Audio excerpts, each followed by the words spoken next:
16 mile, কোনটার পুরুত্ব 29 mile, কোনটার পুরুত্ব 60 mile. একদম ভূপৃষ্ঠে আমরা যারা বাস করি, সমুদ্র তলদেশ থেকে ভূপৃষ্ঠ পর্যন্ত 50 মাইল পুরুত্ব এই ভূপৃষ্ঠের স্তরটা। একবার খুশি হয়ে বলেন সুবহানাল্লাহ। এই যে মাদ্রাসাটা দাঁড়িয়ে আছে আপনারা দেখছেন, এটা নিশ্চয়ই মাটির উপরে। আল্লাহ ইচ্ছা করলে ধস নামিয়ে দিতে পারেন। আবার যে জমিন ধস নেমে নদী হয়েছে, সেই জমিনকে আল্লাহ মজবুত করে দিয়ে বিরাট বিল্ডিং করার মতো সুযোগ করে দিয়েছেন। খুশি হয়ে বলেন সুবহানাল্লাহ।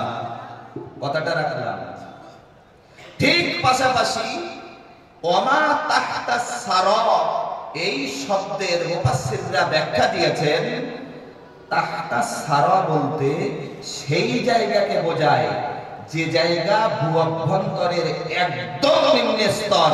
সেখানে কি আছে আমার আল্লাহ সেটাও খবর রাখেন। একটু জোরে বলেন সুবহানাল্লাহ। আপনারা ঈমানদার না বেঈমান?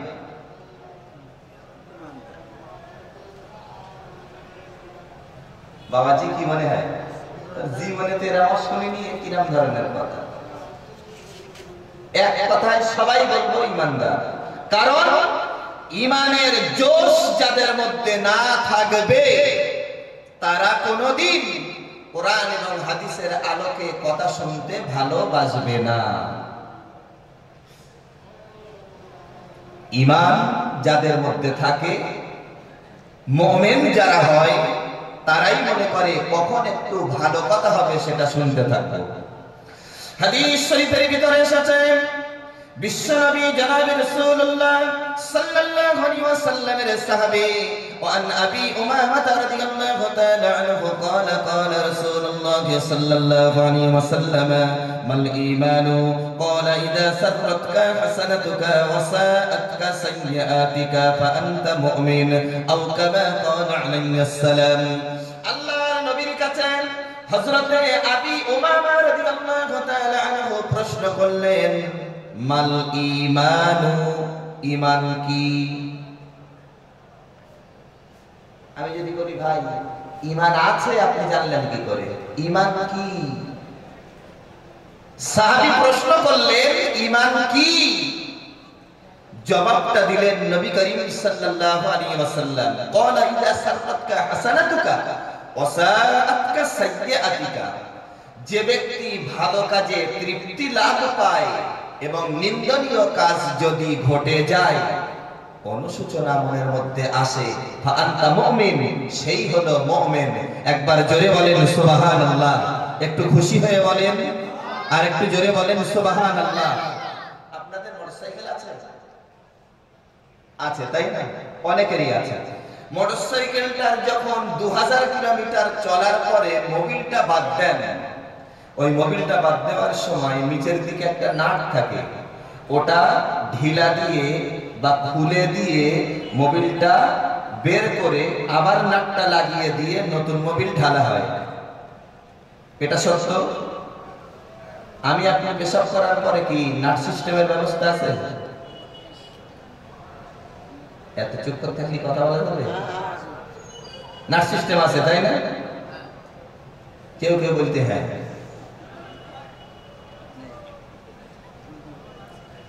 শ্রোতা মণ্ডলী এরকম হাসি খুশি খুশ মেজাজে না থাকলে তো ভালো লাগবে না। আমি আপনি পেশাব করার পরে ওই 14-15 ডালডান্স দিয়ে কি নাট লাগাতে হয়? এইবার বলেছেন না, মানে 14-15 ডালডান্সটা আগে বলিনি বলে তাই বুঝতে পারেন না। খুব খেয়াল করেন আব্বা, একটা রাজমিস্ত্রি তার এখতিয়ারে যদি একটা জোগাড়ে থাকে, সেই জোগাড়েকে মিস্ত্রি বলেছে এই খোকা 30 ফুট দূরে ধর, 32 ফুট দূরে ধরে ভুল করেছে। রাজমিস্ত্রির জোগাড়েকে বলছে 37 ফুট দূরে ধর, 43 ফুট দূরে ধরে দাও, ভুল করলো। দুবার তিনবার এরকম বলার পরে হেডমিস্ত্রির মাথা গরম হয়ে গেল, কুন্নি ছুঁড়ে মেরে দিল। ঘটে কি ঘটে না? আপনার ছেলেটা যদি মোটরসাইকেল গ্যারেজে কাজ করে, 14-15 ডালমেন্স না 20-22 এমএস। মোবিলটা বদলাতে হবে, নিচের নাটটা খুলে দিয়ে মোবিলটা পরিবর্তন করে দে। ও যে মাঠঘাটের নাটটা খুলেছে গিয়ে তো এমনি মারবে। তাহলে রাজমিস্ত্রি শিখতে যে তার মার খেতে হয়েছে, মোটর সাইকেল মিস্ত্রি শিখতে যে তার মার খেতে হয়েছে। আল্লাহর জান্নাতে যাব, অত্যাচার সহ্য করব না, এটা কি সহজ কথা নাকি? কিছুটা ধারণা পাওয়া গেছে? যে ঘরে মাল থাকে সেই ঘরে ডাকাত পড়ে। নামাজি, মুসল্লি, হাজি, আলেম, পীর, বুজুর্গ সমাজে তাদের সমালোচনা যত বেশি। একজন নিরীহ কোনদিন মসজিদেও যায় না, মাদ্রাসায়ও পড়ে না, কুটুম বাড়িও যায় না, একেবারে ছোট জগন্নাথ হয়ে ঘরে বসে থাকে। লোকটার সমালোচনাও করে না, ভালো করে। সমাজে যারা কাজ করবে সমাজের মানুষ তাদের খারাপ বলবে এবং সমাজের মানুষ তাদেরই ভালো বলবে।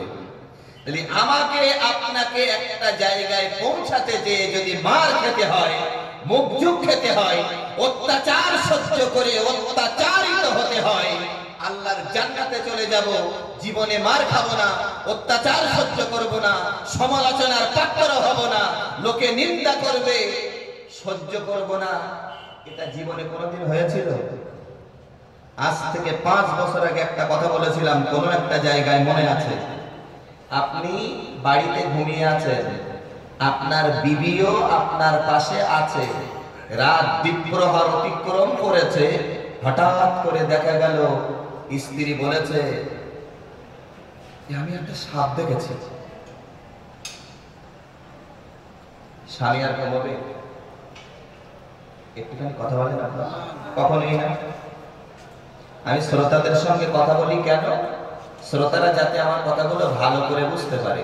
শুধু ধারণাটা কি দেয় একটু দেখেন, জায়গায় আসছি। সাপটা দেখা মাত্রই স্বামী তখন বলছে হে হুড়কোটা কই, লাঠি তো রাখেনি, অথবা লাইটটা দেখেছিলাম বালিশের পাতে, শেষাই বা কই, আরে বিদ্যুৎ আকাশ খারাপ, মোবাইলটা দেখেছিলাম অন্তত লাইটটা জ্বালাই। যে কোনো একটা লাইট নিয়ে দেখেছে সাপের লেজ, দরজার নিচে যে ফাঁকা জায়গা ছিল ওই জায়গা দিয়ে সাপটা বেরিয়ে গেছে। স্বামী কিন্তু এখনো ঘুমায়নি। লাইট আর লাঠি, মোষ, বল্লম যেটা হাতের কাছে পেয়েছে সেইটা নিয়ে দৌড় দিয়েছে সাপের পিছনে। বাড়ির মানুষেরা কিচির মিচির করতে করতে বেশ অনেকজন উঠে গেল। গোত্রের মানুষেরা উঠলো, পাড়ার মানুষেরা উঠলো, গ্রামের মানুষ জেগে গেল। কি হয়ে গেছে ওদের বাড়ি, কি হলো? আরে আর বলিস নে, অমুকের স্ত্রী একটা সাপ দেখেছে, সারা গ্রামের লোক সবার ঘুম ভাঙালো। একটা বলবে, পাশে আরেকটা লোক বলবে ঠাট্টা করিস নে, সাপটা যদি বিষাক্ত হয়। দুটো দল হলো না? সব সময় 2, 4, 6, 8, 10, 20, 73টা দল। ওই সাপটা দেখেছে স্ত্রী, স্বামীর কাছে বলেছে, স্বামী লাঠি নিয়ে, লাইট নিয়ে, কোষ নিয়ে, বল্লম নিয়ে সাপটাকে তাড়া করেছে। স্ত্রীকে জিজ্ঞেস করছে যে সাপটা তুমি দেখেছিলে সাপটা কি বিষাক্ত না বিষহীন? আমি কি তা দেখিলাম রাত্রি, ভয়তে তখন লেপ মুড়ি দিচ্ছি, কি সাপ তাই দেখছে। স্বাভাবিক কথা। হতে পারে হেলে, হতে পারে গোখরো, হতে পারে কেউটে, হতে পারে দাঁড়াস। ওই সাপটাকে মারার জন্যে আপনার স্ত্রীর কথা শুনে আপনি গভীর রজনীতে মারার জন্য উপকরণ নিয়েছেন, লাইট, লাঠি, কোষ, বল্লম ইত্যাদি ইত্যাদি। তার কথা শুনে, স্ত্রীর কথা শুনে, তাই তো রাখেন। মোটরসাইকেলে করে নিয়ে যাচ্ছেন স্ত্রীকে, হঠাৎ করে দেখা গেল স্ট্যান্ডার্ড জুতা ছিল পায়ে, বাম্পার টপকাতে যে ফাট করে পড়ে গেল। স্ত্রী পিছন থেকে বলছে, বিরাট ভালো করে শুনছেন যে আল্লাহ, এটা আওয়াজ দেন নারাই তাকবীর, আর একটু জোরে নারাই তাকবীর। এই দাঁড়াও দাঁড়াও, আমার জুতো পড়ে গেল। জুতো পড়ে গেল, গাড়ি রাখলো। এখন হিল ছিল 1.5 ইঞ্চি, এক পায়ে মোটে নেই, আর এক পায়ে 1.5 ইঞ্চি হিল তোলা জুতো। খোঁড়াবে না যাওয়ার সময়? বলেন বলেন, এমনি খোঁড়াবে? সঙ্গে সঙ্গে বাধ্য হয়ে তখন বলছে আমি দাঁড়াই, তুমি একটুখানি জুতোটা এনে দাও। কারে বলবো? স্বামীকে। হ্যাঁ আমি তো জুতো আনবো, কি করা যাবে? আমি যদি এখন যাই তোমার বউকে তো লোকে খোঁড়া বলবে, সেইটা কি ভালো হবে? তুমি জুতোটা আনো না। জুতোটা এনে দিল। বলছে গাড়িটা আসতে চালাও, আমি পড়ে দেবো। আর না তো চুকর বসবি, শুধু জ্বালাতন করে। অত জোরে কথা পাচ্ছে কেন? গাড়িটা কার তুমি জানো? আর আসতে লাগবে, বুঝতে পারেননি? স্ত্রী বলছে তুমি আসতে জোরে, ওসব বারবার করে ভক ভক করছি না আমি, আমার কথাটা যেটা বলি সেটা শোনো। তুমি যে গাড়িটা চালাচ্ছ জোরে, আমি বলছি আসতে, তুমি আমার বকা দিয়েছো, যে এই গাড়িতে করে আমাকে নিয়ে যাচ্ছে, এই গাড়িটা তুমি কার জানো? তুমি টাকা দেখে নিলে। তার মানে কি? আমার টকটকে তরুণ জোয়ান যুবকদেরকে বলি, যদি স্ত্রীর কাছ থেকে পর্যাপ্ত পরিমাণে ভালোবাসা পেতে চাও, আল্লাহর রাস্তায় জীবনের মতো গিন্নির বাপের কাছ থেকে কিছু নেওয়া ছেড়ে দাও। যদি গিন্নির বাপের কাছ থেকে কিছু নেওয়া হয়, রাস্তায় জুতো পড়ে গেলে জুতো বইয়ে ছাড়বে। কেন সাপের কথাটা বলেছি? গভীর রজনীতে স্ত্রীর কথা অনুযায়ী হেলে সাপ না কেউটে সাপ, গোকরো সাপ না ডাড়ার সাপ, জানতে পারলাম না। কোষ নিলাম, বল্লম নিলাম, লাইট নিলাম, লাঠি নিলাম, বাগানের দিকে সাপটা চলে গেছে, মারার জন্য তৈরি হলাম। এমনকি মারার জন্যও সেই জায়গায় চলে গেলাম। দুর্ভাগ্যজনক সত্য, এই সাপটাকে খুঁজে পেলাম না। আমার বলার উদ্দেশ্য, স্ত্রীর কথা অনুযায়ী দুনিয়ার একটা বিষহীন অথবা বিষধর সাপ মারার জন্য রাতের আরামের ঘুম হারাম করে যদি বিবির কথা অনুযায়ী মারার জন্য যেতে হয়, আল্লাহর নবী বলেছেন ঈমান হারিয়ে যদি কেউ মরে যায়, তার কবরের ভিতরে 99টা সাপ ছেড়ে দেওয়া হবে। একটা সাপ মারার জন্য যদি রাতের আরামের ঘুম হারাম করতে হয়, আমার বাবাজিরা, ভাইরা, আপনারা বলুন, আল্লাহর জান্নাত পাওয়ার আগে কবর জগতের 99টা সাপ থেকে বাঁচার জন্য না জানি জীবনে কতটা মেহনত করতে হবে। কথাটা নিশ্চয়ই বুঝতে পেরেছেন? এই মাদ্রাসায় কতটা ছাত্র পড়ে আমি এসে একটু শুনে নেওয়ার মতো সুযোগও পাইনি। আপনার বাড়ি ছাগল আছে, গরু অনেকের বাড়ি আছে, অনেকের বাড়ি নেই। আচ্ছা, ছাগল যখন একটা বাচ্চা পাড়ে, তার একটা ধরার লোক লাগে। গরু যখন বাছুরকে ডেলিভারি করে, গরুটা ধরার জন্যও একজন ধরা লোক লাগে। জঙ্গলে বাঘেরটা কেটা ধরে?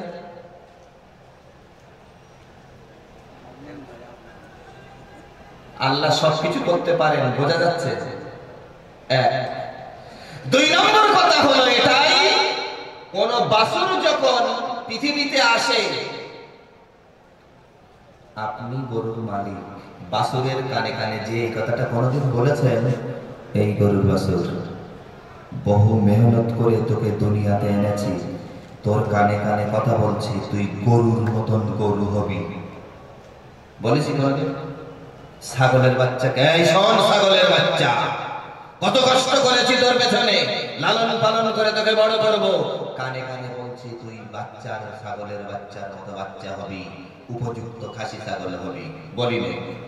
কিন্তু এখানকার সুপার যিনি, শিক্ষক মহাশয় যিনি, সহকারী টিচার যারা আছেন, সকলকে জিজ্ঞাসা করে দেখুন, একজন জ্ঞানবান বুদ্ধিমান ব্যক্তিত্ব যখন তার ছেলেকে এখানে ভর্তি করতে আসে, তখন একটা কথা বলে, স্যার, হুজুর, হাফেজ সাহেব, মাওলানা সাহেব, এখানে রেখে গেলাম ছেলেটাকে, মানুষের মতো মানুষ বানাবেন, এই জন্য মাদ্রাসায় দিলাম, ছেলেটা যাতে মানুষ হয়।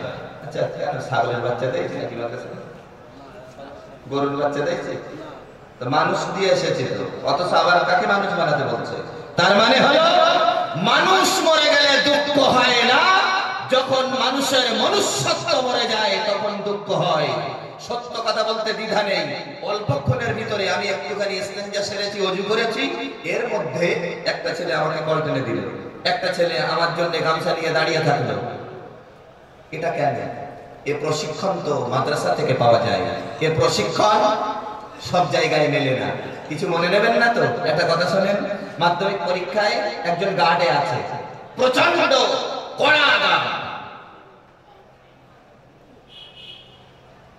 এখন সে তো টোকার কোনো সুযোগ নেই। এত গার্ড দিয়েছে, 20 মিনিটের জন্য দুবার করে খাতা কেড়ে নিয়েছে।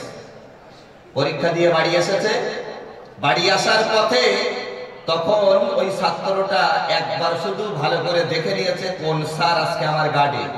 রাস্তায় বেরিয়েছে, থান নিয়ে দাঁড়িয়ে রে। এসব ঘটছে এখন। আমি পরীক্ষা দিয়ে পাস করছি, তোমার হিংসা হয়, থোবনি উড়িয়ে দেবো আজ। বলুন এসব হচ্ছে না?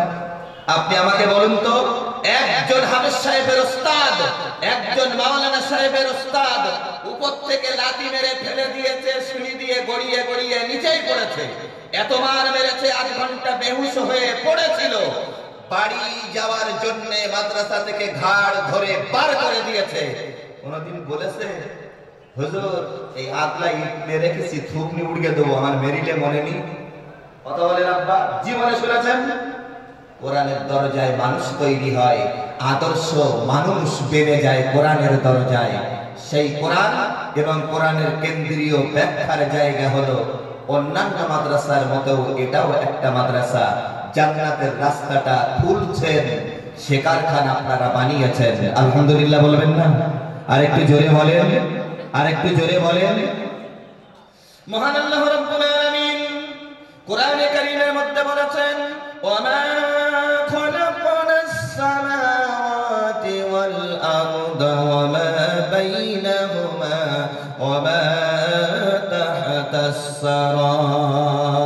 আল্লাহ পাক অন্যত্র বলেছেন, ওয়ামা খালাকনাস সামাওয়াতি ওয়াল আরদা ওয়ামা বাইনাহুমা লাঈবিন। আসমানে যা কিছু আছে, জমিনে যা কিছু আছে এবং এর মাঝখানে যা কিছু আছে, আমার আল্লাহ রাব্বুল আলামিন বেকার বেকার কোন জিনিসকে সৃষ্টি করেননি। আমি গবেষণা করার জন্য একটা বলেছি, বেকার ফাউ ফাউ কিছুই সৃষ্টি করেননি। এখন আমি যদি বলি আপনাদের টয়লেট ঘরে পায়খানার উপরে যে পোকাগুলো থাকে, ওইগুলো খোদা কি জন্য সৃষ্টি করেছেন?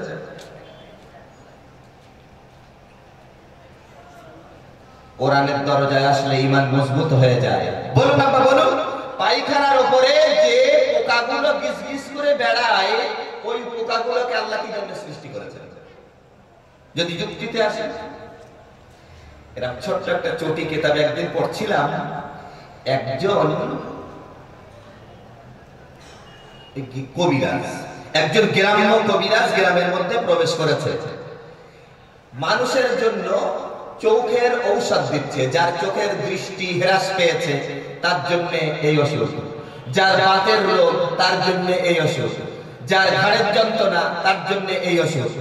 বিভিন্ন ঔষধ দিতে দিতে দিতে দিতে একটা লোক এসেছে, তার চোখে অসুখ করেছে বলে ওষুধটা দিতে যেয়ে টয়লেটের প্রয়োজন হয়েছে, বাথরুমে গেছে। টয়লেটে যাওয়ার পরে পায়খানার উপরে পোকাগুলো গিজগিজ করছে, আর ওই কবিরাজ তখন চিন্তা করেছে যে এত কিছু আল্লাহ সৃষ্টি করেছেন এবং কোরআনে বলেছেন আমি বেকার বেকার কিছুই সৃষ্টি করিনি, অথচ এই পোকাগুলোর কি কাজ? আল্লাহ এটাই বেকার বেকার সৃষ্টি করেছেন। বলুন নাউজুবিল্লাহ। সবাই বলেছেন তো? এটা তো ঈমানের কথা। সবাই বলুন নাউজুবিল্লাহ। এই ভাবনার রেশ শেষ হলো না, টয়লেট থেকে বেরিয়েছে, দুটো চোখ অন্ধ।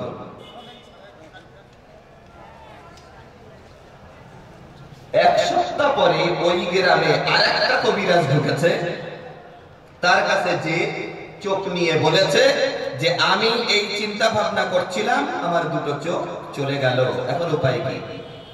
সঙ্গে সঙ্গে এক সপ্তাহ পরে যে কবিরাজ ঢুকেছিল, ওই কবিরাজ তখন বলছে কি যে আমি তোমাকে একটা ওষুধ দিয়ে যাচ্ছি, 1 সপ্তাহ কাল চোখে এই ওষুধটা ব্যবহার করবে।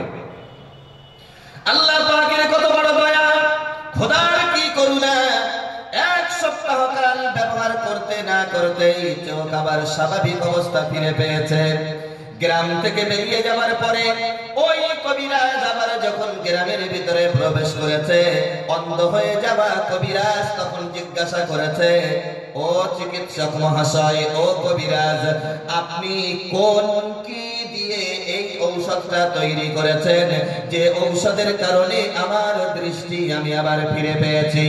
সঙ্গে সঙ্গে ওই কবিরাজ তখন একটাই কথা বলেছেন, আমার যে ওষুধ সেবন করার পরে, ব্যবহার করার পরে তোমার চোখ ভালো হয়ে গেছে, এটা অন্য কোনো কারণে নয়। পায়খানার উপরে যে পোকাগুলো বেড়ায়, ওই পোকা পিষে রস বের করে তার সঙ্গে অন্য মেডিসিন দিয়েই চোখের ঔষধটা বানানো হয়েছে। ওটাও যে কাজে লাগে তার প্রমাণটা পাওয়া গেল না? মহান আল্লাহ রাব্বুল আলামিন কোরআনে কারীমের মধ্যে বলেছেন, আল্লাযী খালাকা সাবআ সামাওয়াতিন তিবাকা, আমি স্তরে স্তরে সাতটা আকাশ সাজিয়ে রেখেছি। ইবনে আব্বাস রাদিয়াল্লাহু তাআলা আনহু তিনি বলেছেন, একটা আকাশ থেকে আরেকটা আকাশের দূরত্ব কম নয়, এটা একটা থেকে আরেকটার দূরত্ব হলো 500 বছরের রাস্তা। এটা কি সহজ কথা? কত ছোট ছোট ছেলেরা এখানে বসা, বুখারী শরীফে কিতাবুল মাগাজি থেকে একটা ছোট্ট তথ্য না দিয়ে পারি না।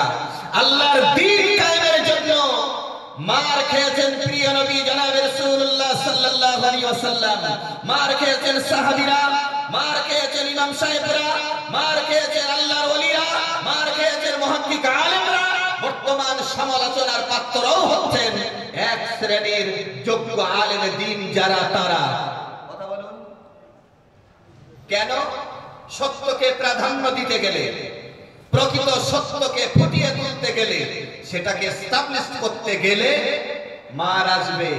রাসূলুল্লাহর মতো সত্যবাদী আকাশের নিচে এই জমিনের উপরে আর আছে? একটু জোরে বলেন না। রাসূলুল্লাহর মার খাওয়া লেগেছিল 313 জন সাহাবী নিয়ে নবী বদরের প্রান্তরে হাজিরা দিয়েছেন। দ্বিতীয় হিজরি শুক্রবার 10:30টা যুদ্ধ শুরু হলো। প্রিয় নবী সাল্লাল্লাহু আলাইহি ওয়াসাল্লাম দেখলেন, এই মানা তোমাদের জন্য বলবো, বসুন। এই রকম ছেলেরা দুজন নবীর কাছে হাজির। বিস্তারিত ব্যাখ্যায় যাচ্ছি না, একটুখানি ধারণা দিচ্ছি আল্লাহ কার দ্বারা তার দ্বীনের আলোকে তিনি ছড়িয়ে নেবেন সেটা তিনি ভেবে রেখেছেন, ঠিক না?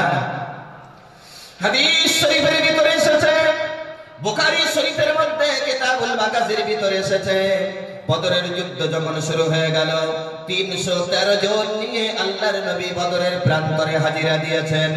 313 জন, তাদের কাছে তেমন উপযুক্ত তীর ছিল না, ধনুক ছিল না, ঢাল ছিল না, মারার জন্য যা দরকার উপকরণ হিসাবে বেশি কিছু ছিল না। এমন সময় প্রিয় নবী 313 জনকে তৈরি করলেন। আল্লাহর নবীর কাছে দুটো ছেলে এইরকম ছোট ছোট, একজনের নাম মুআজ আর একজনের নাম মাওয়াজ।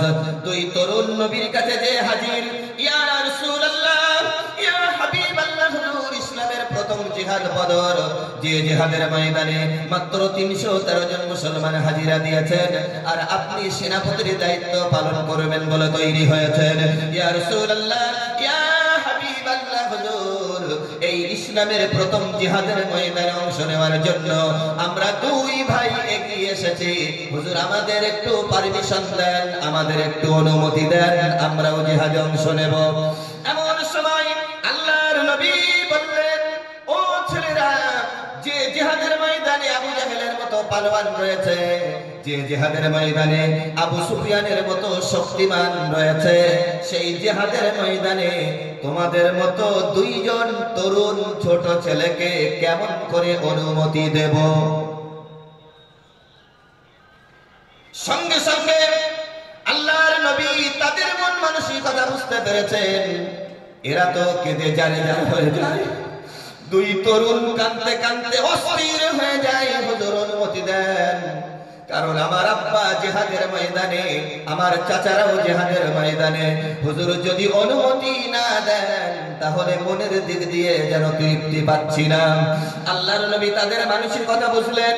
নবীজি বললেন, আমি দুজনকেই অনুমতি দেব না। দুজনের ভিতর থেকে যার গায়ে বল বেশি দেখবো, শক্তি বেশি দেখবো, তাকে অনুমতি দেব। তাহলে এটা যাচাই করার জন্য, পরীক্ষা করার জন্য, টেস্ট করার জন্য একটুখানি তোমরা দুই ভাই লড়াই করো। আল্লাহর নবীর কথা মতো দুই ভাই এবার কুস্তি শুরু করে দিয়েছেন, লড়াই শুরু করে দিয়েছেন। এক পর্যায়ে দেখা গেল ছোট ভাইটা বড় ভাইয়ের কানে কানে যে বলে দিয়েছেন, ভাইয়া আমি ছোট মানুষ আর তুমি বড়, আমি তোমার ছোট ভাই আর তুমি আমার বড় ভাই। আমি যদি এখন তোমার সঙ্গে লড়াইয়ের ময়দানে নামি, আমি তোমার সঙ্গে শক্তিতে পারবো না। আর যদি আমি হেরে যাই তাহলে আল্লাহর নবী আমাকে জিহাদের ময়দানে পাঠাবেন না। ও ভাই, তোমার কানে কানে আমি এতটুকুই কথা বলে দিলাম, আমি যখন তোমাকে ধরবো আর তুমি যখন আমাকে ধরবে, দুইজন লড়াই যখন শুরু হবে আমি তো পড়ে যাব। আর পড়ে যাওয়ার পরে আমি যখন তোমাকে ধরবো, তুমি ইচ্ছা করে হলেও পড়ে যেও, তা না হলে আমি জিহাদের ময়দানে অংশ নিতে পারবো না। মানসিকতা বোঝা গেছে? এই ছোট ছেলে দুজন অনেক সময় আমাদের ঘরের পাশে ঝগড়া করে। আসছি, এই ঝগড়া যখন করে নবীজি বলেছেন প্রথমত ঝগড়া করতে নেই। হাদিস শরীফের ভিতরে এসেছে দুজন যখন ঝগড়া বাঁধায়, এই দুইজনের মাঝখানে ইবলিস শয়তান ঘন্টা নিয়ে দাঁড়িয়ে যায় আর বাজাতে থাকে।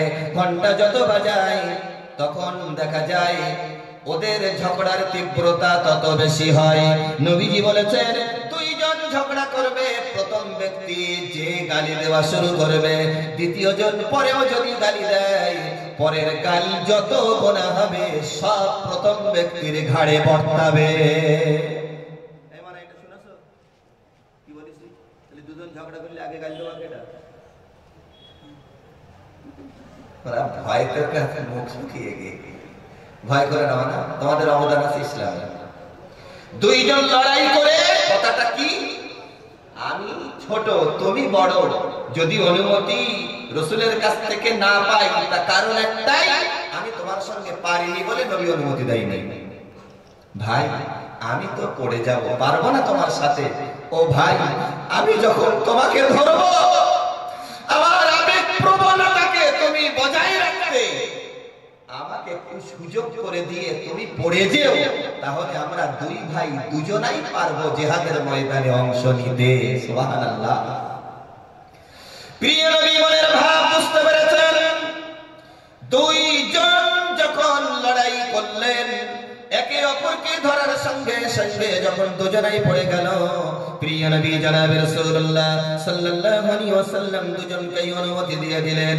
জিহাদের ময়দানে 313 জনের মাঝখানে দাঁড়িয়েছিলেন নবীর সাহাবী, 17 বছর বয়সে যিনি ইসলাম কবুল করেছিলেন, হযরতে আব্দুর রহমান ইবনে আওফ রাদিয়াল্লাহু তাআলা আনহু।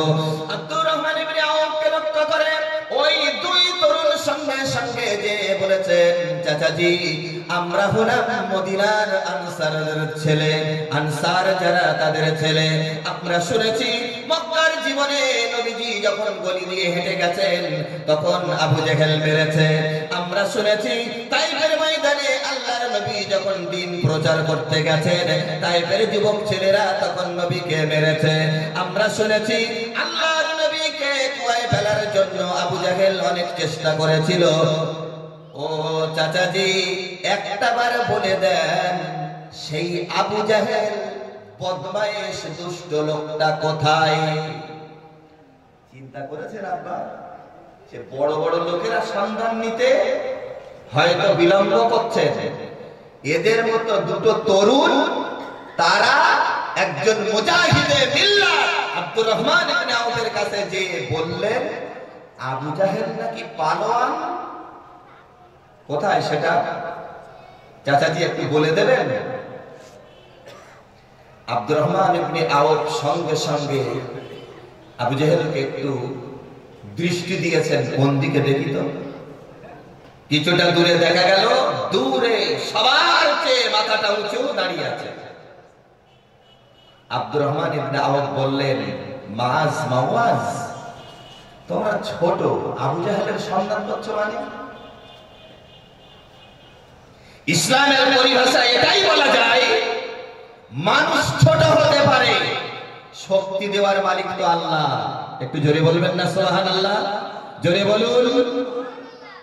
ছোট্ট একটা পিপিলিকা একটা মানুষকে দুনিয়া থেকে বিদায় করে দিতে পারে। ঘোড়া মশা তদানীন্তন পৃথিবীর একজন শ্রেষ্ঠত্বের দাবিদার হয়েছিল, তাকেও বিদায় করতে পারে। এই ইতিহাস আপনাদের জানা নেই? এই মশাই মেরে ফেলেছিল কারে? বোঝা যাচ্ছে না? আল্লাহর মেহেরবানি। আলহামদুলিল্লাহ, ফুরফুরা শরীফ থেকে হুজুর এসে গেছেন। আশা করা যাচ্ছে 2-10 মিনিটের মধ্যেই তিনি আসবেন। না না, বেশি দেরি করতে হবে না, ঠিক আছে? আকাশ ভালো না, হুজুরকে তাড়াতাড়ি আনেন। আমি যদি মিনিট 15 বলি আপনাদের অসুবিধা হবে? ঠিক আছে না? আজে বাজে কথা আমি বলি না। আলহামদুলিল্লাহ, এখানে তো আলেমের জ্ঞান। আর স্টেজে যারা বসে আছেন, যারা শ্রোতা সেজে বসেছেন, কেউ তার কম জ্ঞানী না। আমি যে কথা বলছি নিশ্চয়ই বুঝতে পারছেন, একদম ঈমানের ব্যাপারে কথাটা বলছি। ফিনিশিং দিয়ে বিদায় নেব ইনশাআল্লাহ। সেই ফিনিশিংটা এমন একটা ফিনিশিং দেব যেটা এখানে পড়ানো হয়। আলহামদুলিল্লাহ, ছোট ছোট একটা পিপিলিকা মানুষকে বিদায় করে দিতে পারে। ঘোড়া মশা দিয়ে আমার আল্লাহ রাব্বুল আলামিন নমরুদকে দুনিয়া থেকে বিদায় করে দিয়েছেন। কারণ ছিল একটাই, ইব্রাহিম আলাইহিস সালাম যখন বলেছেন লা ইলাহা ইল্লাল্লাহ, নমরুদ সহ্য করতে পারেনি। মুসা আলাইহিস সালাম বলেছেন লা ইলাহা ইল্লাল্লাহ, ফিরআউন সহ্য করতে পারেনি। বিশ্বনবী জনাবে রাসূলুল্লাহ সাল্লাল্লাহু আলাইহি ওয়াসাল্লাম বলেছেন লা ইলাহা ইল্লাল্লাহ, আবু জাহেল, আবু লাহাব, উতবা, শাইবা, ওয়ালিদ বিন মুগীরা তারা সহ্য করতে পারেনি। আপন জায়গায় রেখে দিলাম। এবার হযরতে মুআয আর মুআয দুই তরুণ বিরাট জিহাদের ময়দানে যখন হাজিরা দিলেন, আব্দুর রহমান ইবনে আওফ তখন চিন্তা করলেন, এই দুটো ছোট ছেলে, এরা বীর পালোয়ানের কেন খবর নেই? সঙ্গে সঙ্গে ওই দুই ছেলে আবার যে বলেছেন, চাচাজি কিছু মনে করবেন না, একটা বারের জন্য ঈমানের বলে বলিয়ান হয়ে এগিয়ে যেতে চাই। চাচাজি একটা বার বলে দেন আবু জাহেল লোকটা কই? হযরত আব্দুর রহমান বিন আওফ বলেন, আমি ইশারা করে দিলাম, ওই যে আবু জাহেল। সঙ্গে সঙ্গে হযরতে মুআয আর মুআয দুইজন দুই হাতে তরবারি নিয়ে একেবারে সিংহের মতো গর্জন করে আল্লাহু আকবার বলে লাফিয়ে লাফিয়ে চলেছেন দুই ভাই। এক পর্যায়ে আবু জাহেলের দিকে অগ্রসর হওয়ার কারণে আবু জাহেল তরবারি নিয়ে দাঁড়িয়ে গেল দুজনকে মেরে দেওয়ার জন্য। হঠাৎ করে হযরতে মুআযের বাম হাতের উপরে ঝাড়া কোপ মেরেছে আবু জাহেল। একে কোপে দেখা গেছে হযরতে মুআযের বাম হাতটা কেটে গেছে এবং সামান্য এতটুকু চামড়ার সঙ্গে হাতটা ঝুলে রয়েছে। হযরতে মুআয রাদিয়াল্লাহু আনহু আর দেরি করলেন না। হযরতে মুআয আর মুআয দুইজন গর্জন করে এগিয়ে চললেন আবু জাহেলের সামনে। চামড়ার সাথে ঝুলছে হাতটা, ডান হাতে তরবারি মজবুত করে ধরেছেন। আল্লাহু আকবার বলে বিরাট জোরে গর্জন মেরে আবু জাহেলের উপরে ঝাড়া কোপ মারলেন। একে কোপে দেখা গেল আবু জাহেলের মতো পালোয়ান মুআযের কোপের আঘাতে দুনিয়া থেকে বিদায় হয়ে গেল। আল্লাহ কি না করতে পারে? যে জিহাদের ময়দানে বীর পালোয়ান সেজে এসেছিল আবু জাহেল, আমার আল্লাহ বললেন আমি কি করতে পারি দেখ। পড়ে গেছে কাত হয়ে। ইবনে মাসউদ রাদিয়াল্লাহু তাআলা আনহু আবু জাহেলের বুকের উপরে বুক চড়া হয়ে বসেছে। প্রচলিত ভাষায় একটা কথা বলি, এটা স্টেজের ভাষা নয়, তারপরেও বোঝাতে যেয়ে বলছি। অনেক সময় বলি না জাহানটা যেন ধুক ধুক করছে, বলি না? তার মানে যে কোনো মুহূর্তে বিদায় নেবে। আবু জাহেলের জাহানটা ধুক ধুক করছে, যে কোনো মুহূর্তে বেরিয়ে যাবে, আজরাইল হরণ করবে। ইবনে মাসউদ বুকের উপরে বসা। আবু জাহেল বলছে, তুমি কে? নড়ার শক্তি নেই, মুড়ে মুরগির বজ্রের ঠোকর বলে না, সেই রকম একটা শেষ পর্যায়েও যেন চাইছে যে একটা ঠোকর মেরে তাই মরি। তুমি কে? আমি হয়তো ভোল্টেজটা বেশি দিয়েছি, আবু জাহেলের তখন ভোল্টেজ ছিল না, চিচি করছিল বিদায় নেবে। তুমি কে? আমি ইবনে মাসউদ। সি সি সি, আমি আবু জাহেল, বর্তমান সময়ের দলনেতা মক্কার মদিনার, আর আমার বুকের উপরে একটা চাষের ছেলে, কৃষিজীবীর ছেলে, গরিব অসহায় তাই বসলো। দুর্ভাগ্য আমার, মরে যাচ্ছে তাও গরম কমেছে। কথা বললেন না, বুঝলেন না কথাটা? মরে যাচ্ছে তাও গরম কমেছে। নবীজি বলেছেন, যার ভিতরে একটা সরিষার 10 ভাগের 1 ভাগ অহমিকা থাকবে, আল্লাহর জান্নাতে সুঘ্রাণ সে পাবে না। হাদিস শরীফের ভিতরে এসেছে, প্রিয় নবী জনাব রাসূলুল্লাহ সাল্লাল্লাহু আলাইহি ওয়াসাল্লাম দেখলেন মক্কা যেদিন বিজয় হয়ে গেল, 8ম হিজরিতে মক্কা বিজয় হয়ে গেল, আল্লাহর নবী ডাকলেন, ওগো বিলাল কোথায় আছো তুমি? হযরতে বিলালকে নবীজি ডাক দিলেন, আযান দাও। হযরতে বিলাল আযান দেওয়ার জন্য গিয়ে আসলেন। হযরতে বিলালকে আযান দিতে যখন নবীজি আদেশ করেছেন, নব মুসলিম হারিস নামীয় একজন সাহাবী তখন বললেন, ইয়া রাসূলুল্লাহ, ইয়া হাবিবাল্লাহ, হুজুর আজ বড় আনন্দের দিন, আজ বড় খুশির দিন। জিহাদের ময়দান আমরা অতিক্রম করে, বদরের প্রান্তর অতিক্রম করে মক্কার জীবনে প্রবেশ করেছি। আজ মক্কা বিজয় হয়ে গেছে, আবু সুফিয়ানের মতো মানুষ ইসলাম কবুল করার সুযোগ পেয়েছে, হিন্দার মতো মানুষ ইসলাম কবুল করার সুযোগ পেয়েছে, আবার দেখা গেল ওয়াসির মতো মানুষ ইসলাম কবুল করার সুযোগ পেয়েছে। একটু বোঝাতে হয়, হিন্দা, আবু সুফিয়ান, ওয়াসি এক বাড়ির মানুষ। হিন্দা আবু সুফিয়ানের বউ, আবু সুফিয়ান হিন্দার স্বামী, আর এই স্বামী স্ত্রী যে বাড়িতে বসবাস করছে সেই বাড়ির কৃতদাস ওয়াসি। এই ওয়াসি সেই ব্যক্তি যিনি রাসূল করিম সাল্লাল্লাহু আলাইহি ওয়াসাল্লামের চাচা হযরতে হামজা রাদিয়াল্লাহু আনহুকে পিলারের আড়াল থেকে বল্লম ছুঁড়েছিলেন, কাটা কবুতরের মতো ছটফট করতে করতে দুনিয়া থেকে বিদায় নিয়েছিলেন। আর সেই শহীদ দেহের উপরে বসে হিন্দা খঞ্জর দিয়ে বুক ফেড়ে কাঁচা কলিজা চিবিয়ে খেয়েছিল, চোখ দুটো বর্ষি দিয়ে তুলে ফেলেছিল, হাতটা কেটে একদিকে ছুঁড়েছিল, পাটা কেটে আরেকদিকে ছুঁড়েছিল। যাকে বলা হয়েছে সাইয়্যিদাতুশ শুহাদা, শহীদদের সর্দার। হাসরের ময়দানে এক এক প্রান্ত থেকে আল্লাহ হযরতে হামজা রাদিয়াল্লাহু আনহুর হাত পা অঙ্গ প্রত্যঙ্গ একত্রিত করে সাইয়্যিদাতুশ শুহাদা হিসাবে আল্লাহ ঘোষণা করে দেবেন। সুবহানাল্লাহ বলবেন না? আর একটু জোরে বলেন। হযরতে হামজা যদি মনে করতেন আমার ভাইপো মুহাম্মদ যা খুশি তাই করুক গে যা, আমার অত কি দরকার, বাপ দাদার ধর্মের উপরে আছি তাই নিয়ে থাকি, জান্নাত হতো। সেই আবু সুফিয়ান হিন্দা ওয়াসি যেদিন ইসলাম কবুল করেছেন, সেই দিনে বিলাল আযান দেবে। কেন? বেলালের ত্রুটি কি? বেলালের ত্রুটি এটাই, বেলাল আমার থেকে কালো। বুঝতে পারেন? আমি যদি বলি আমি আশিক বিল্লাহ, বিরাট পরিষ্কার, লোকে চামড়ার জুতো ভিজকে মারবে না? আমি তো কালো, আমার চেয়ে এত কালো যে পেট পাখলি চিকচিক করবে। সাহাবী হযরতে বেলাল ঠোঁটটা ছিল ঝোলা, গরমটা তেমন ভালো ছিল না, গায়ের রং দারুণ কালো। এই নাইজেরিয়ান প্লেয়ারদের দেখেছেন আপনারা? দেখেছেন? মসজিদুল হারামে সিজদা দিয়েছি আল্লাহর কাবাকে সামনে রেখে। ও আল্লাহ, এই বিলালের কথা বলতে গেলে এইটা আমার সঙ্গে সঙ্গে ভেসে আসে মনে। আল্লাহু আকবার বলে সিজদা দিলাম। একটা সিজদা দিয়েছি, মাথার উপর দিয়ে দুপারজন বেরিয়ে গেল। যখন মাথার উপর দিয়ে বেরিয়ে যাচ্ছে সুবহানা রাব্বিয়াল আ'লা বলবো কি, তখন মনে হচ্ছে আল্লাহ ওই দেহ যদি গলায় পড়ে আমার আর গ্রাম দেখতে হবে না। যেমন কালো তেমন স্বাস্থ্য।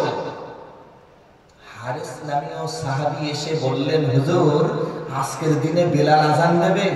যার মধ্যে সৌন্দর্য বলে কিছুই নেই, সে ছিল একজনের বাড়ির দাস, যার গড়নটা ভালো নয়, যার চেহারাটা ভালো নয়, যার ঠোঁটটা ঝোলা, যে একজনের বাড়ির দাস। আর একটা দিকে যেমন কালো তেমন তার বংশমর্যাদা বলে কিছু নেই, আবার উচ্চারণটাও ঠিক মতো ঠিক নেই। হযরত রাসূল করিম সাল্লাল্লাহু আলাইহি ওয়াসাল্লাম বললেন, আজ মক্কা বিজয়ের দিনে বেলাল আযান দেবে। হযরত রাসূল পাক সাল্লাল্লাহু আলাইহি ওয়াসাল্লাম বললেন, ওগো হারিস তুমি শোনো, তুমি ইসলাম কবুল করেছো, তবে মনে রেখে দিও তোমার ভিতর থেকে এখনো কিন্তু অজ্ঞতার অন্ধকার দূর হয়ে যায়নি। বেলালকে তুমি চেনো। আমার যত সাহাবীরা আযান দেয় তাদের আযান ভালো ভালো ভালো আমি নবী বলছি, কিন্তু আমার বেলাল যখন আযান ধ্বনি শুরু করে ওই সাত আসমান ভেদ করে বেলালের আযান আল্লাহ পাকের আরশে আজিমে আল্লাহ গ্রহণ করে। এত কথা বলার পরে সুবহানাল্লাহ ভালো করে শুনতে পাইনি, একটু জোরে বলেন সুবহানাল্লাহ। ঈদ হচ্ছে আজ, কাল যদি কেউ নামাজ পড়তে যায় লোকে তারে বলবে, হ্যাঁ কাকা তোর মাথা খারাপ নিশ্চিত ঢিলা। আপনাদের ওইটা বলবো না, বাসি করে সুবহানাল্লাহ বললেও আল্লাহ গ্রহণ করেন, যখন বলা হয় তখনই গ্রহণ করেন। তবে একটু জোরে বলতে বলছে, একটু খুশি হয়ে বলেন আলহামদুলিল্লাহ, একটু জোরে বলেন সুবহানাল্লাহ। হযরত বেলাল যখন আযান দিলেন নবীজি বললেন, এই আযান হলো দ্বীনের দাওয়াতের মধ্যে একটা উত্তম দাওয়াত। সাহাবীদের ভিতরে প্রতিযোগিতা শুরু হয়ে গেল। একজন সাহাবী বললেন, হুজুর আমি আযান দেব। আরেকজন বললেন, হুজুর আমি আযান দেব। আরেকজন বললেন, হুজুর আমি আযান দেব।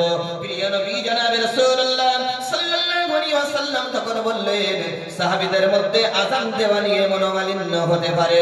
নবীজি বলেছেন, ক্বালান নবী সাল্লাল্লাহু আলাইহি ওয়াসাল্লাম, ইয়াকুলুল মুআজ্জিনুনা আতওয়ালান নাসি আ'নাকা ইয়াওমাল কিয়ামাহ। কিয়ামতের ময়দানে একজন মুআজ্জিনের পাওয়ার কতটা বেশি হবে?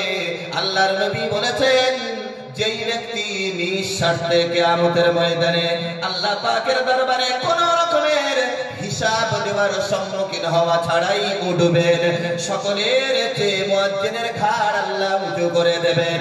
অন্য হাদিসের ভিতরে এসেছে, মুয়াজ্জিন কবর থেকে উঠবে, কোনো হিসাব নেই, কোনো বিচার নেই, আযান দিতে দিতে আল্লাহর জান্নাতে চলে যাবে।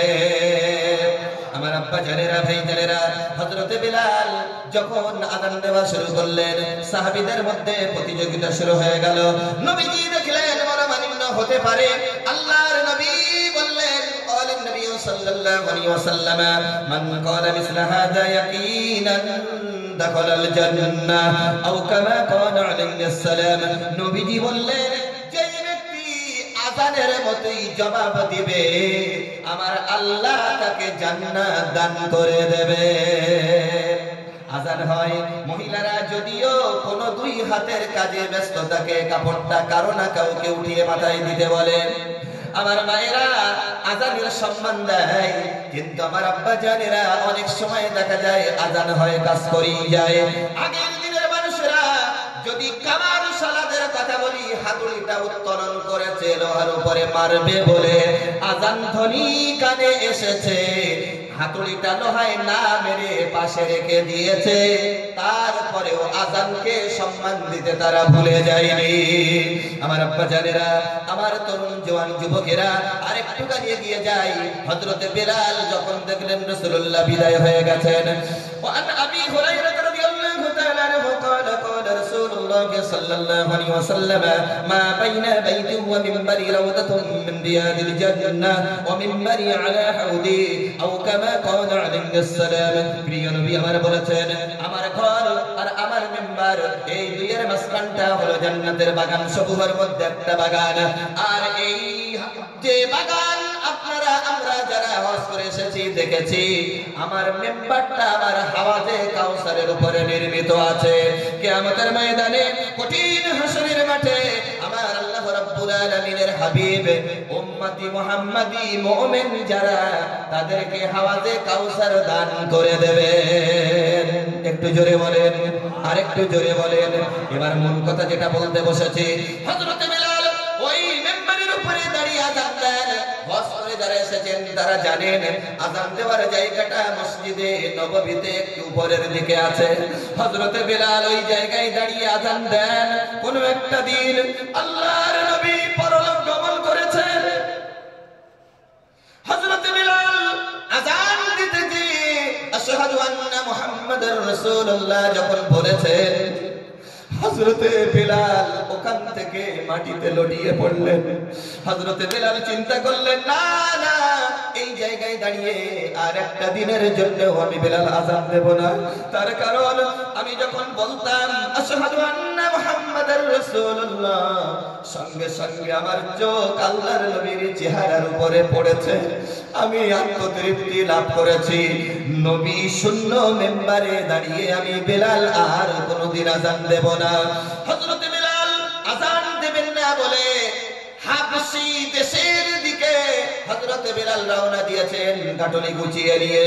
মদিনার সাহাবীরা এক বাক্যে বললেন, ওগো বিলাল তুমি চলে যেও না, চলে যেও না।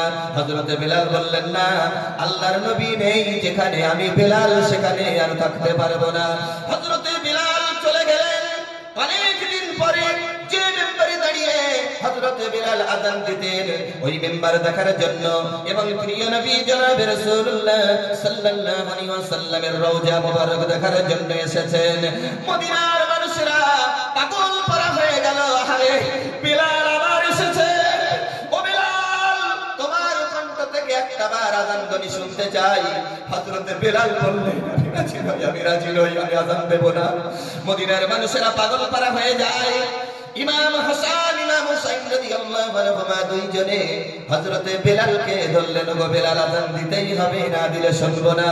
নবীর দুই দৌহিত্র আল্লাহর নবীর দুই নাতির কথা অমান্য না করে হযরত বিলাল আযান দেওয়ার জন্য আবার মিম্বরে দাঁড়িয়েছেন। যখনই বলেছেন আশহাদু আন্না মুহাম্মাদার রাসূলুল্লাহ, সঙ্গে সঙ্গে হযরত বিলাল আবার মিম্বার থেকে নিচে পড়ে গেলেন।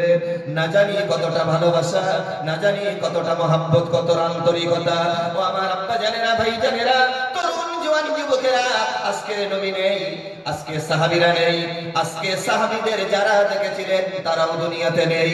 আমার আপনাদের কাছে অনুরোধ, নবী যেটা রেখে গেছেন, সাহাবীরা যে আদর্শ রেখে গেছেন, ওই আদর্শের উপরে জীবন যদি চালাতে পারি তাহলে আল্লাহ হয়তো বা কিয়ামতের ময়দানে জান্নাত দান করবেন।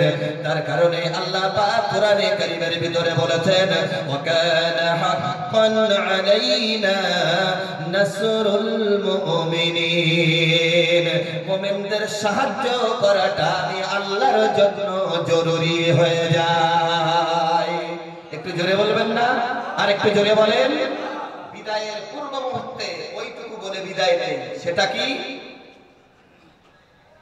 একটা কথা বলবো, একটু প্রাণ খুলে দরুদ শরীফ পড়েন ভাইজান। যিনি যেখানে আছেন, যারা একটু দাঁড়িয়ে আছেন চতুর্দিকে, বসলে পরিবেশটা গুছিয়ে যেত একদম। দেখুন না ভাইজান, যদি সম্ভব হয় একটু বসার মতো সুযোগ যদি মনে করেন, আপনার বিবেক এটা। কত মানুষ বারান্দায় বসে আছেন, কত এধারে আছেন, সবাই যদি মজলিসে বসতেন আমার মনে হয় ত্রিপল ফেলা জায়গাটা ভরে যেত। তবে স্থির আছেন, শুনছেন, আল্লাহর মেহেরবানি। ধর্মের প্রতি মহব্বত বাড়ানোর জন্য এই কথাগুলো একটু বলছি। একটু প্রাণ খুলে দরুদ শরীফ আল্লাহুম্মা।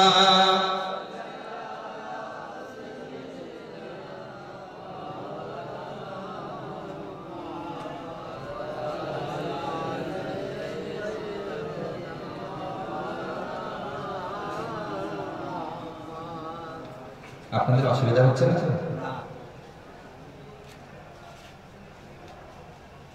দু চারজন বলেন না যে অসুবিধা হচ্ছে, তাহলে আমি রেহাই পাবো।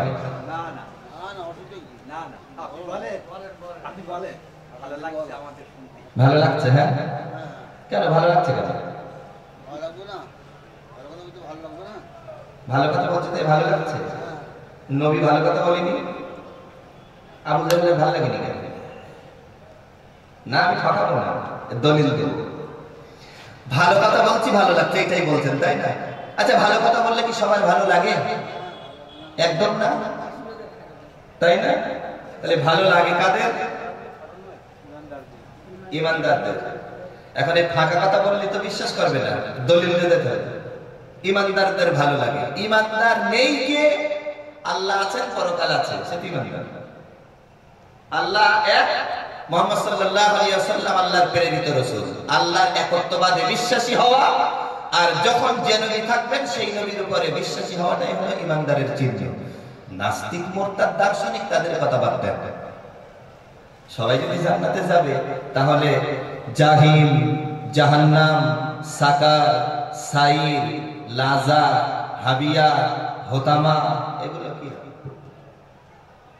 দার্শনিক আর সাহিত্যিক এরা তো শুধু মনে করে কখন খোদারে ভুল ধরবো, নাউজুবিল্লাহ। কিছু মনে নেবেন না, এক লোক চিন্তা করেছিল আল্লাহ যেটাই করেছেন তার শিল্প নৈপুণ্যতার মধ্যে কোনো ভুল নেই। দার্শনিক চিন্তা করেছে ভুল আজ বের করে ছাড়বো। ভুল বের করতে যে বেটা জায়গা পাইনি, বসেছে বট গাছের নিচে। ক্লান্তি, পরিশ্রান্ত হওয়ার কারণে বট গাছের নিচে শেকড়ের উপরে মাথা দিয়ে শুয়ে পড়ে চিন্তা করছে, চিন্তা তো করলাম আমি দার্শনিক কাজ করে খোদার ভুল ধরে ছাড়বো। জোরে বলেন, বলতে সুবহানাল্লাহ। খোদার ভুল ধরবো, তাতে সুবহানাল্লাহ বলেন, নাউজুবিল্লাহ। সবাই বলেন নাউজুবিল্লাহ। বট গাছের নিচে বসে থেকে থেকে কষ্ট হয়ে গেছে, দুর্গ শুয়ে পড়ি। শুয়ে পড়বেও নেই আর বট ফল পড়ে না। যেই শুয়ে পড়েছে কিছুক্ষণ পরেই একটা বট ফল থেকে পড়ে সে সেন্স হারিয়ে ফেলে। দার্শনিক উঠে চিন্তা করছে, না, খোদার শিল্প নৈপুণ্যতার মধ্যে কোনো ভুল নেই। এবার জোরে বলেন সুবহানাল্লাহ, আরো জোরে বলেন সুবহানাল্লাহ। কোনো ভুল নেই। লোকে জিজ্ঞেস করছে কেন? না, আমি মনে করেছিলাম ভুল এটাই। ভাইজান, বিশেষ দরকার যদি না থাকে তো 2 মিনিট শুনে যান। কি কথা? আমি চিন্তা করেছিলাম খোদার কোনো ভুল পাওয়া যায়নি, একটা ভুল অন্তত বের করেছি। সেটা হলো এই কুমড়ো গাছ মাটি দিয়ে লটিয়ে যায়, পাতাগুলো খাড়া হয়ে যদিও থাকে 1 ফুট থেকে 1.5 ফুট কুমড়ো গাছ, তাই না? খুব যদি 7টার দিয়ে জোর বাড়ান তা কতটা হতে পারে? এতটা উঁচু হোক। আর গাছটার পরিধি 10-20 হাত হতে পারে। দার্শনিক চিন্তা করেছে এত বড় গাছ 150 ফিট উপরে, যার উপরে ডাল, বড় গাছে এতটুকু ফল, আর কুমড়ো গাছ 1.5 ফুট, এত বড় কুমড়ো 20 থেকে 22 কেজি। এই ছোট গাছে বড় ফল, বড় গাছে ছোট ফল, এটাই খোদার সবচেয়ে বড় ফল। বলুন নাউজুবিল্লাহ। এই চিন্তার রেশ শেষ হলো না, বটফল পড়লো না, কেন হারিয়ে গেল সেন্স। বেহুশ। যখন মাথায় পানি দিয়ে সেবা যত্ন করে আদর করে তাকে তার স্বাভাবিকতা ফিরিয়ে আনা হলো, ও তখন বলছে খোদা তোমার কোনো ভুল নেই, তোমার কোনো ভুল নেই, তুমি যা করেছো সব ঠিক। জোরে বলেন সুবহানাল্লাহ। কারণ আল্লাহ, আমি এমনি বলিনি। আজ ওই কুমড়ো যদি বট গাছে হইতো আর আমার নাকের আগায় বটফল না পড়ে 20 কেজি ওজনের কুমড়ো যদি পড়তো, দুনিয়া দেখার স্বাদ জীবনের মতো মিটে যেত। বলুন, এই 20 কেজি কুমড়ো যদি 25 ফিট 100 ফিট উপর থেকে যদি পড়ে মাথায়, সে বাঁচবে বলে মনে হয়? একদম আজরাইল ও কুমড়ো না আজরাইল। তাহলে বোঝা গেল কি আল্লাহর সৃষ্টি নৈপুণ্যতার ভিতরে কোনো ভুল নেই। পেশাব করার পরে আমরা নাট লাগাই না, পায়খানা করার পরে নাট লাগাই না। এটা দেখে বান্দা চিন্তা করো আমি আল্লাহ কি না করতে পারি। 1901 সালে ভিয়েনার চিকিৎসক কার্ল ল্যান্ডস্টাইনার সর্বপ্রথম রক্তের গ্রুপটা ভাগ করেছেন। এই রক্তের গ্রুপ ভাগ করায় সাধারণ মানুষের অনেক সুবিধা হয়েছে। কোন রোগের কারণে, কোন রক্তের গ্রুপ দুর্বল হওয়ার কারণে ডেঙ্গু হচ্ছে, কিসের কারণে করোনা ভাইরাস হচ্ছে মানুষের বুঝতে সুবিধা হচ্ছে। আমার বসিরহাট সাব ডিভিশনের মানুষকে বলতে পারি এটাই, করোনা ভাইরাসের মূল উৎস হলো চীন দেশীয় মানুষেরা আল্লাহর কোরআনকে, আল্লাহর কাবার অংশ মসজিদকে এবং পর্দাকে অপমান করেছে, নামাজের পাটিকে অপমান করেছে, মুসল্লিদেরকে বেইজ্জতি করেছে, পর্দাকে বেইজ্জতি করেছে, আল্লাহর কোরআনকে তারা অসম্মান করেছে, যার কারণে কঠিন ব্যাধি এসে তাদেরকে ফটাফট করে দিচ্ছে। কথা বোঝা যাচ্ছে না? যুক্তি অনেক আছে কিন্তু দেওয়ার মতো সময় নেই, যার কারণে বলছি না। এবার একটুখানি বলি, এখানে যেটা পড়ানো হয় মিশকাতুল মাসাবিহি কিতাবুল ঈমান, গোটা আলোচনার মূল কেন্দ্র কিন্তু আল্লাহর উপরে কতটা বিশ্বাস আমাদের রাখতে হবে এবং কতটা নবীর অনুসারী হতে হবে তার উপরে দৃষ্টান্ত গোটা কত দিয়েছি না ভাইজান? আপনি এবার প্রয়োজন কমিটি আসেন, এটা একটু বলার জন্য আপনাকে বলেছিলাম। আচ্ছা, আপনারা শোনেন হাদিসে জিবরাইল, এরকম একটা কথা কোনোদিন শোনা আছে আপনাদের? আচ্ছা, হাদিসে জিবরাইল বলে এরকম কোনো কথা কোনোদিন মনে হয় শোনেননি? এটা আলেমরা ভালো জানেন। যারাই এখানে পড়াশোনা করেন তারা আমার এই কথা শুনে আরো সন্তুষ্ট হবেন, কারণ পড়লে একরকম ব্রেনে আসে আর পড়া শুনলে আরো বেশি ব্রেনে বসে যায়।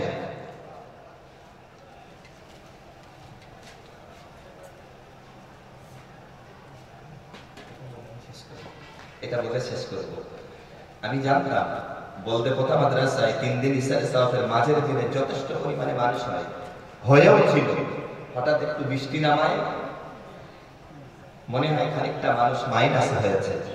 আল্লাহ যদি চান আগামীকাল উন্নত মানের বক্তা যারা তারা সব থাকবেন, আলোচনা শুনবেন। দুর্ভাগ্য আমার, আমি থাকতে পারবো না, মানে আরেক জায়গায় খ্যাপ মারতে যাবো। কথা বোঝা যাচ্ছে? ভাইদের আন্তরিকতা, মায়া মহব্বতে এসেছি, আল্লাহর মেহেরবানি। হাদিসে জিবরাইল বলে একটা হাদিস আছে, যে হাদিসটার ভিতরে মানুষের ইসলামের কাঠামোটা লুকিয়ে রয়েছে। কিরকম দেখুন, রাসূল পাক সাল্লাল্লাহু আলাইহি ওয়াসাল্লাম একদিন বসে আছেন, কিভাবে সেটাও দেখাই, কিতাবে এসেছে। নবীজি বসে আছেন এইভাবে, এটা নামাজের কায়দায় বসা না? একটা লোক রাসূলুল্লাহর সামনে আসলো, সাদা ধবধবে জামা, মাথার চুলগুলো দারুণ কালো, দেখলে এটাই মনে হবে যে এই লোকটার মধ্যে কোনো সফর হয়নি, সরাসরি যেন এখানে এসেছেন। নবীর সামনে বসলেন, রাসূলুল্লাহর হাঁটুতে হাঁটু লাগিয়ে দিলেন। আচ্ছা, নবীর হাঁটুতে হাঁটু লাগাতে পারে এ দুঃসাহস কারোর আছে বলে মনে হয়? কোন সাহাবী নবীর হাঁটুতে হাঁটু লাগিয়েছেন? আমার বিদ্যা যতদূর কলকাতা আলিয়া বিশ্ববিদ্যালয় পর্যন্ত আমি তো চোখে দেখিনি। হাঁটুতে হাঁটু লাগিয়ে রাসূলুল্লাহর কাছে প্রশ্ন করলেন, আখবিরনি আনিল ইসলাম। হুজুর, আপনার কাছে জানতে চাই ইসলাম কি, ইসলাম কাকে বলে? আমি যদি এখন আপনাদেরকে সওয়াল করি ইসলাম কাকে বলে, আপনারা বলবেন এই আমরা যা করি এর নাম ইসলাম। এক কথায় যদি একটু বেশি বলতে চাই, কলেমা, নামাজ, রোজা, যাকাত, হজ ইত্যাদি ইত্যাদি, এটা ইসলাম। ঠিক আছে? এবার দেখুন, যেটা ভাবেন যেটা বলেন ঠিক কথা, কিন্তু এর প্রমাণটা যখন এসে যাবে ঈমান আরো মজবুত হবে। সুবহানাল্লাহ।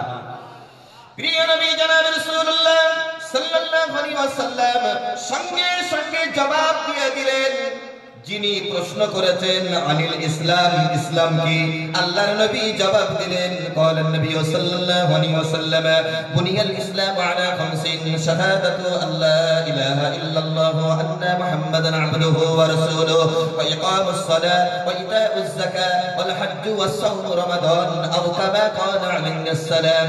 আল্লাহর নবী জবাব দিলেন, আল্লাহকে এক বলে মেনে নেওয়া এবং আমার উপরে ঈমান আনা, অর্থাৎ লা ইলাহা ইল্লাল্লাহু মুহাম্মাদুর রাসূলুল্লাহ, নামাজ কায়েম করা, যাকাত আদায় করা, হজ পালন করা আর রমজানের রোজা রাখা, এই পাঁচটা হলো ইসলাম।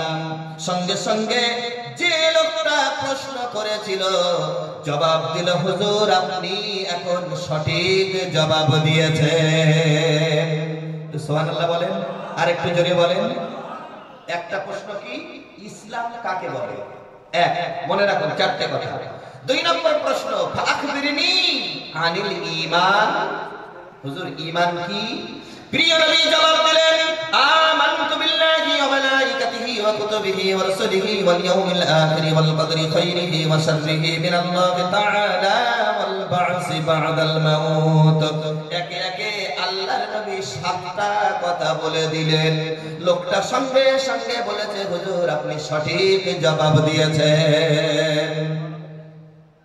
পরে আবার প্রশ্ন, ফাখবিরনি আনিল ইহসান। হুজুর ইহসান কাকে বলে? আল্লাহর নবী জবাব দিলেন, বান্দা যখন আল্লাহর ইবাদত করবে তখন বান্দা মনে করবে আমি আল্লাহকে দেখছি। আমরা কি আল্লাহকে দেখতে পাই? না। বান্দা মনে করবে আমি আল্লাহকে দেখছি। বান্দা যদি আল্লাহকে দেখতে না পাও, তুমি এটা জেনো আল্লাহ তোমাকে দেখছেন। এর নাম ইহসান। জোরে বলেন সুবহানাল্লাহ। কটা প্রশ্ন হলো? ইসলাম কাকে বলে, ঈমান কাকে বলে, ইহসান কাকে বলে, হয়ে গেছে। ফাখবিরনি আনিস সাআ। আপনি আমাকে খবর দিন কিয়ামত কবে হবে। নবীজি বলেছিলেন 2019 সালে, নবীজি বলেছিলেন 2012